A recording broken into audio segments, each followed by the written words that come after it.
Hello সবাইকে, নিবেদিতাস daily ব্লগে আপনাদের সবাইকে স্বাগত জানাই। আমি আজকের যে ব্লগটা করছি সেই ব্লগটা খুবই প্রয়োজনীয় একটা ব্লগ।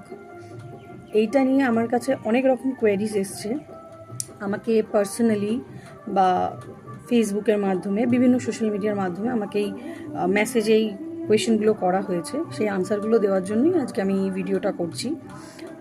এখন আমি নিউলি মাদার, মানে আমার জাস্ট 10 days হয়েছে আমার বেবি হয়েছে। এটা আমার থার্ড বেবি। তো এর আগে আমার দুটো মেয়ে আছে, আমার এখন ছেলে হয়েছে। মেয়েদের আমার বয়স অনেকটাই অনেকটা বলতে আমার বড় মেয়ে ফার্স্ট ইয়ারে পড়ছে কলেজের, আর ছোটো মেয়ে ক্লাস 9-এ পড়ছে। আর এখন জাস্ট এই 10 days হলো এইটার আবির্ভাব হয়েছে। মানে যেটা মেনলি তোমাদের কোয়ারি সেটা হচ্ছে আমার নর্মাল ডেলিভারি হয়েছে কি সি সেকশন ডেলিভারি হয়েছে।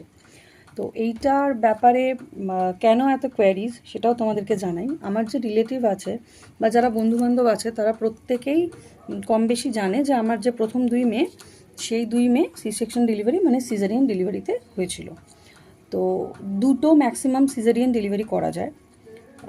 3 নম্বর ডেলিভারি করাতে গেলে সিজারিয়ান খুব হাই রিস্ক হয়ে যায়।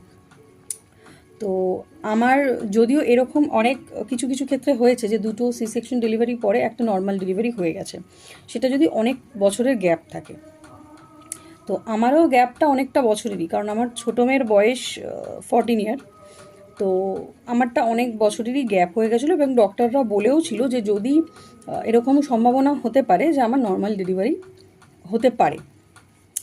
তো ব্যাপারটা হচ্ছে যে তার পাশাপাশি আমাকে এটাও অ্যালার্ট করা হয়েছিল যে মানে কিছু কমপ্লিকেশনস থাকলে ওরা কিন্তু নর্মাল ডেলিভারি করবে না, ওরা সিজারিয়ান সি সেকশন ডেলিভারি করে দেবে।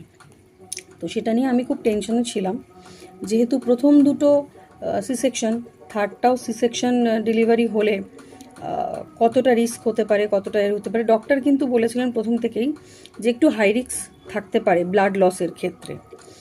তো এখন সমস্যাটা হচ্ছে, যেহেতু আমার এখন ডেলিভারিটা হয়ে গেছে, আমি এক্সপিরিয়েন্সটা করে ফেলেছি, ওই কারণেই তোমাদের এই কোয়ারিজগুলো আমি কিছুটা হলেও হয়তো সলভ করতে পারবো।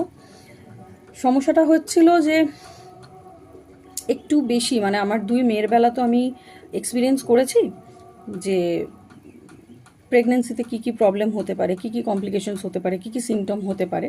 তো তার থেকে বেশি একটু কমপ্লিকেশনস আমার এই থার্ড প্রেগনেন্সিতে ছিল।